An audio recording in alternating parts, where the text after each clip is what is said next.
Darren said to me, if you do this part, I think after we met for 5 minutes, he told me how I ruined my career for 15 years. And then he said, if you do this with me, you have to do everything I tell you. You have to, just like this, you have to do everything I say, and you can never disrespect me. And you can't stay out all friggin' night, you know. And I said, okay. And then I thought, and I can't pay you. And I went, he better be talented, because, you know, to say all that, I thought, you know, he's got a lot of balls.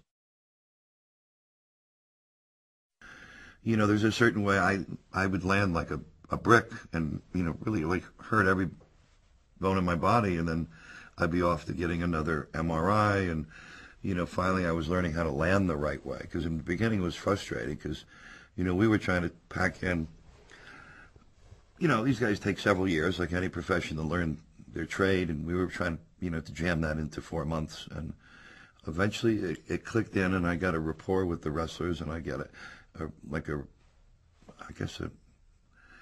I grew to respect the sport for what it was. It's not like boxing where you go out and you really try to hurt somebody purposely. These guys get hurt, and I got to give them a lot of credit and love for this, because they get hurt because they feed off the adrenaline of the audience, and they, you know, they fly over the ropes, and they do land on, they miss the mats lots of times, and they, you know, or they take the hits with those metal chairs, and sometimes you get hit with the wrong angle. So a lot of these guys, when we did the research, you know, we'd Google them and look up where they are now. Most of them, you know, can't walk, and are, there's a couple guys who were actually paraplegics. They were really well-known guys. We found out about Lex Luger and, like, the, you know, the Iron Sheik. I mean, these guys, some of these guys can't even, you know, have trouble just, you know, getting up out of a chair, and so they really sacrificed their bodies for, like, just for the audience. They just got this love for the audience, and they live in the moment to hear all the screaming and yelling. We incorporated that move. I never did it right. I did it in the gym, and, you know, I'm falling all over the place. I mean, I kind of had it. It's when he's standing outside the ring, he pushes down, comes over, wraps his legs around the guy's neck, and then tucks and flips the guy over. So we were shooting this movie while live wrestling matches were going on. So in between, we'd go in and do our wrestling. So, you know, there's, you know, 3,000-4,000 people there, and I'm thinking, oh man, if I get, you know, if I end up like screwing this up, I'm going to look like shit, you know. And so I said, I got to nail this the first take, because I didn't nail it in any rehearsals at all. I came close 3 or 4 times. So I just thought to myself, okay, if you do it and you have the balls to nail it one time and get it, that's it. Darren's going to have to print it, and I'm going to go, I'm not doing it again. So I was able to nail it, and I was more proud of that than any of the acting stuff.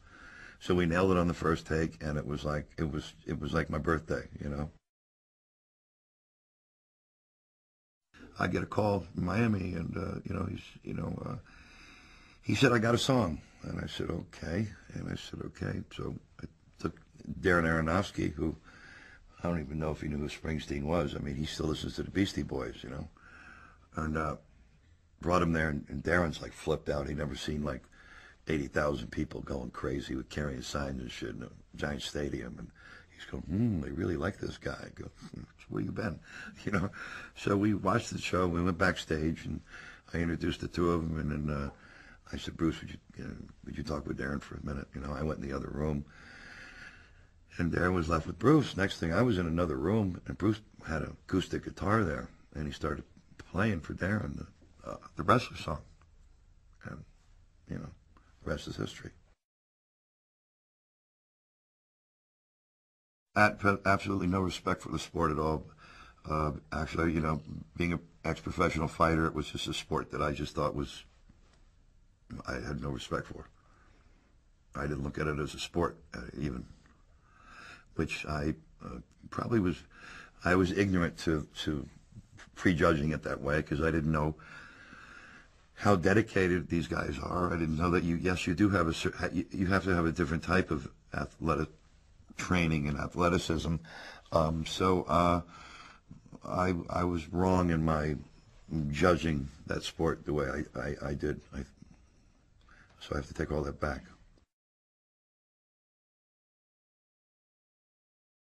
I'm very proud of the movie. I think it's the hardest movie I've ever made, and I think it's the best movie I ever made. So, and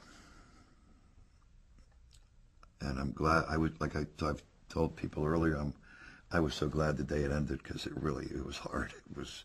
I didn't get out of bed for 4 days. He knows what he wants, when he wants it, where he wants it, and he's very driven. Because he's so smart. It's very easy to work for him, because he can. It's very easy for him to make a minor adjustment, and you go, oh, maybe you didn't think of, and it actually can make you better. It can help your performance. If you're not in shape, he'll break you down. So, you better do your homework, and you better be ready to give it all, or this little nerdy dude will reduce you to dust.